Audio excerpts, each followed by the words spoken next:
ජයවර්ධනපුර රෝහලට අනුබද්ධව පවතින සිසු හෙද පුහුණුව සඳහා අයදුම්පත් කැඳවීම ආරම්භ කරලා තියෙනවා. හොඳ වැටුපක් සහිතව නර්ස් කෙනෙක් විදිහට ඔබට වැඩ කරන්න ලැබෙනවා වගේම එයින් හොඳ අත්දැකීමක් ලබා ගන්න පුළුවන්. ට්‍රේනින් පීරියඩ් එකේ දීමනාවක් ලැබෙනවා. ඒක first year, second year, third year වශයෙන් මුදල් අගය වෙනස් වෙනවා. ගවර්න්මන්ට් නර්ස් කෙනෙක් ගවර්න්මන්ට් එකේ තුන්වෙනි ශ්‍රේණියේ හිඳ නිලධාරියෙක් ලබා ගන්නවට වඩා 135ක වැඩි බේසික් එකක් මෙහිදී ලබා ගන්න පුළුවන්. පුහුණු කාලය අවසන් වුණාට පස්සේ ඔබට අනිවාර්යයෙන්ම ජපුරේ නර්ස් කෙනෙක් විදිහට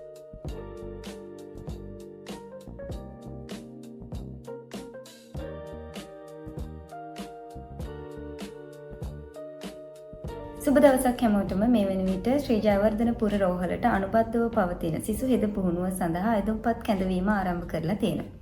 ඉතින් අද වීඩියෝ එකේදී කතා කරන්නේ මේ පුහුණු පාඨමාලාව සම්බන්ධ සියලුම කරුණුත් ඒ වගේම මේට අයදුම් කරන ආකාරය, ඒ සඳහා ඔබ සම්පූර්ණ කරලා තියෙන්න ඕන අධ්‍යාපන සුදුසුකම් වගේම බාහිර සුදුසුකම් පිළිබඳව. කොළඹ හෝ කදාන ජාතික හෙද විදුහලේ වසර 3ක පුහුණු කාලයෙන් පසුව ඒ ශ්‍රේණියේ හෙද නිලධාරියෙක් විදිහට ජයවර්ධනපුර රෝහලේ ස්ථිර පත්වීම ඔබට ලැබෙනවා. ජයවර්ධනපුර රෝහල කියලා කියන්නේ KDU හොස්පිටල් එක වගේම සෙමි ගවර්න්මන්ට් හොස්පිටල් එකක්.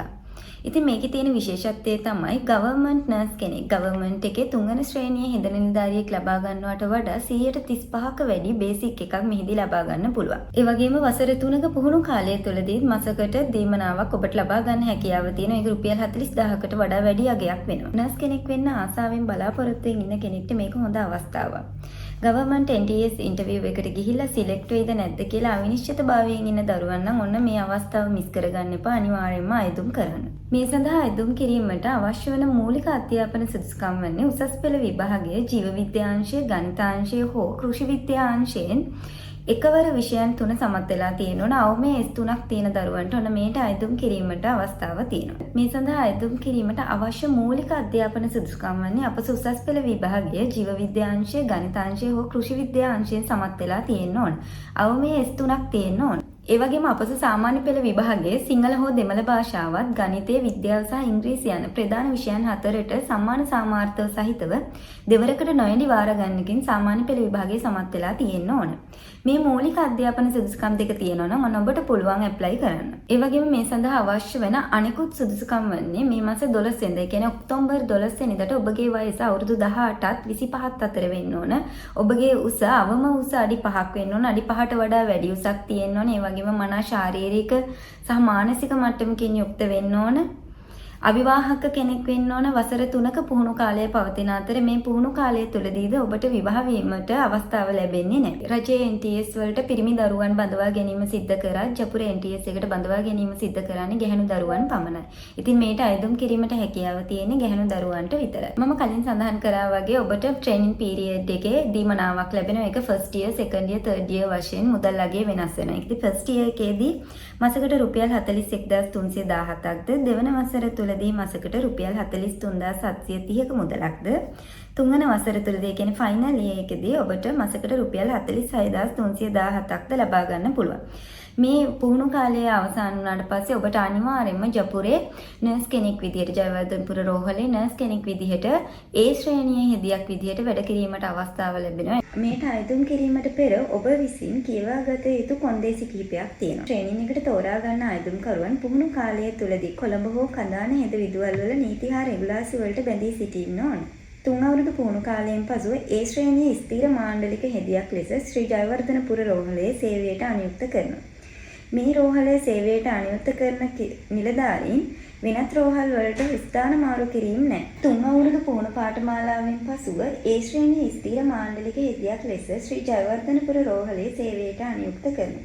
මෙම රෝහලේ ස්ථිර සේවයට අනියුක්ත කරනු ලබන හෙද නිලධාරීන්ට වෙනත් රෝහල් වලට ස්ථාන මාරු වීම නැත. උදාහරණයක් විදිහට ඔබ ජයවර්ධනපුර රෝහලේ හෙදියක් ලෙස කටයුතු කරනවා නම් ඔබට වෙනත් රෝහල් වලට යාමට අවස්ථාව ලැබෙන්නේ නැහැ. ඔබගේ සම්පූර්ණ සේවා කාලය තුළදී ඔබට වැඩ කිරීමට අවස්ථාව ලැබෙන්නේ ජයවර්ධනපුර රෝහලේ විතරයි. තෝරා ගන්න ලබන අයදුම්කරුවන් සේවක අර්ථ සාධක අරමුදලට සහ සේවක භාරකාර අරමුදලට දායක වෙන්න ඕන.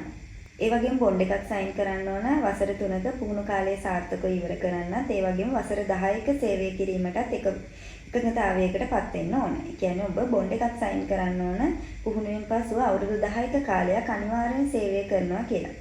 මේ විදිහට සේවය කරන්න අපොහොසත් වෙන කෙනෙක් ඉන්නවා නම් මේ අනිවාර්ය සේවා වසර 10ක කාලය සම්පූර්ණ කිරීමට අපොහොසත් වෙන කෙනෙක් ඉන්නවා. උදාහරණයක් වශයෙන් අවුරුදු 2ක් 3ක් වැඩ කරලා ඔබ එතනින් ඉවත් වෙනවා නම් ඔබට සිද්ධ වෙනවා රුපියල් ලක්ෂ 3ක අපකරයක් ගෙවීමට. ඒ වගේම තමයි රෝහල් මණ්ඩලය විසින් ඔබ වෙනුවෙන් දැරූ සියලුම මුදල් නැවත රෝහල් මණ්ඩලයට ගෙවීමටද සිද්ධ වෙනවා. පුහුණුව ලබන කාලය තුළදී විනය කඩ කිරීමක් හෝ ශාරීරික හා මානසික යෝග්‍යතා නොවන බව තහවුරු වුණොත් ඕනෑම අවස්ථාවකදී ඔබගේ පුහුණුව අත්හිටුවීමට හැකියාව තියෙනවා. අසත්‍ය තොරතුරු ලබා දුන්න කෙනෙක් ඉන්නවා නම් O level results, A level results මේ පිළිබඳ තහවුරු වීමක් ඇති වුණත් ඔබගේ පුහුණුව ඕනෑම අවස්ථාවකදී අත්හිටවනවා. මේ සියලුම සුදුසුකම් සම්පූර්ණ කරලා තියෙනවා නම් ඒ වගේම කොන්දේසි වලට ඔබ එකග වෙනවා නම් ඔබට පුළුවන් මේ සඳහා ආයුධම්පත් යොමු කරන්න. ආයුධම්පත් බාර ගන්න අවසාන දිනය වෙන්නේ මේ මාසේ කියන්නේ ඔක්තෝබර් 27 වෙනි දින. සියලුම අධ්‍යාපන සුදුසුකම් සපුරලා තියෙනවා නම් කලින් කියපු කොන්දේසි වලටත් ඔබ එකග වෙනවා නම් ඔබට පුළුවන් මේ සඳහා ආයුධම් කරන්න.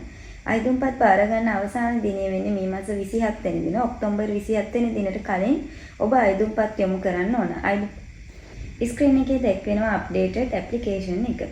for office use only කියන එක ඔබ කිසිම දෙයක් fill කරන්න එපා. ඒක කාර්යාලීය ප්‍රයෝජනය සඳහා තියෙන්නේ. Recruitment of student nurses for training at the National School of Nursing, Colombo and Kadana attached of Sri Jayawardhanapura General Hospital කියලා ටයිටල් එක තියෙනවා. name in full සම්පූර්ණ නම වාසගමත් එක්ක සම්පූර්ණ නම තමයි මෙතන සඳහන් කරන්න ඕන. උදාහරණයක් විදියට ඔයාගේ නම NM ඉන්ද්‍රාණි නම් NM වලින් කියවෙන නම මෙතන සඳහන් කරන්න ඕන. නවරත්න මුදියන්සේලාගේ ඉන්ද්‍රාණි විදියට සඳහන් කරන්න ඕන. සම්පූර්ණ ඇප්ලිකේෂන් එක ඉංග්‍රීසි කැපිටල් ලකුණෙන් ලියන්න.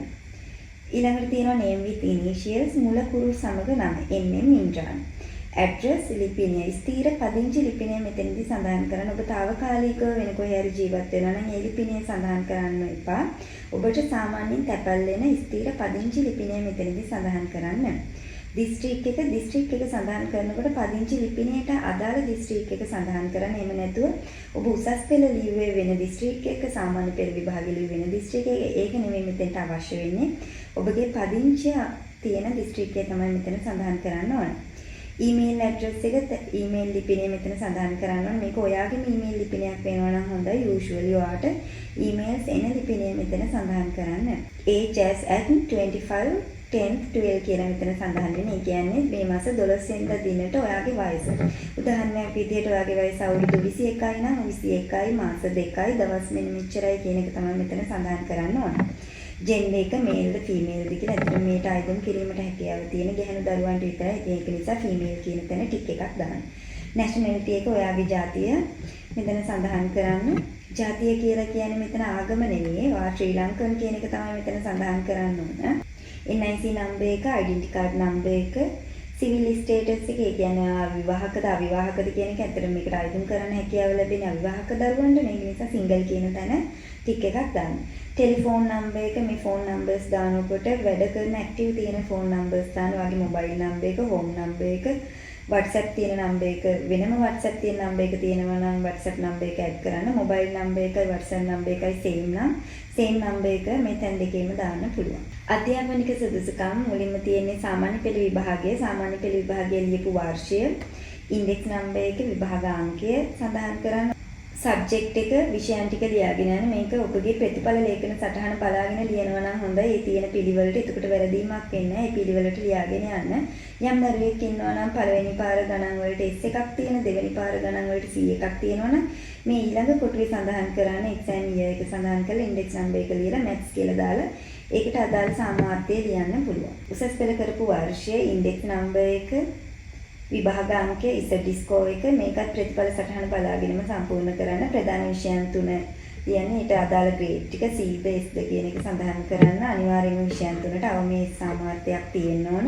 ඉතින් විෂයන් දෙකක් විතරක් සමත් වෙන දරුවන්ට මේට ආයුධම් කරන්න බෑ. ඒ වගේම මෙතන තියෙන විශේෂ කරුණ තමයි සාමාන්‍ය ඉංග්‍රීසි සහ පොදු පරීක්ෂණයේ සමත් වීම අනිවාර්ය කරුණක් වෙන්නේ නැහැ.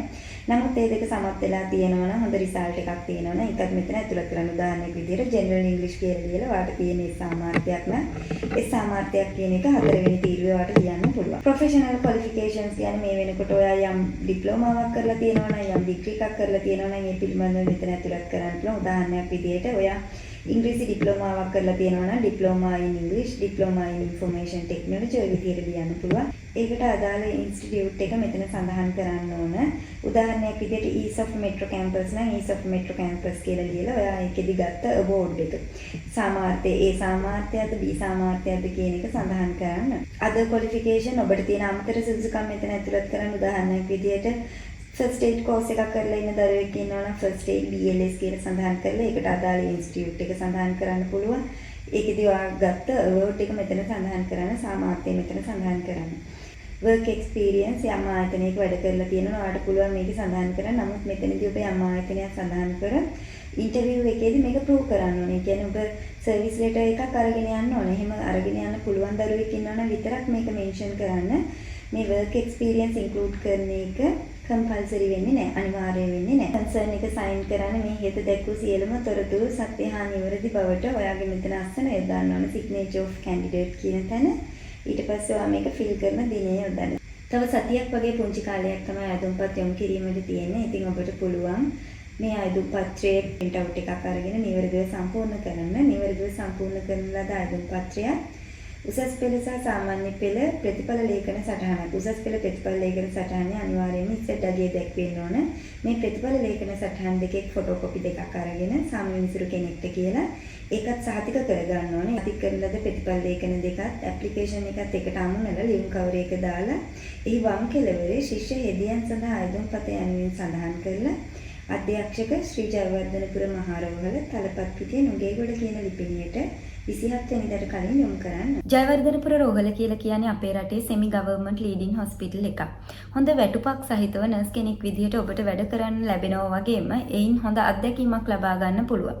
එම රෝහලෙන් ලබා ගන්න අත්දැකීම ඔබ ඕනෑම රටක නර්ස් කෙනෙක් විදිහට වැඩ කිරීමේදී මහත් අත්දැකීමක් වෙනවා. ඒ වගේම ඕනම රටකට එයින් ලැබෙන experience එක වළංගු වෙනවා. අද වීඩියෝ එකේදී කතා කරේ ජයවර්ධනපුර රෝහල සම්බන්ධවත් ඒ වගේම එම රෝහලට අනුබද්ධව තියෙන NTS එකට ආයුධම් කරන ආකාරය සම්බන්ධව ඒට අවශ්‍ය වන සුදුසුකම් පිළිබඳව අපි තවත් දවසක අලුත් වීඩියෝ එකකින් හමු වෙමු.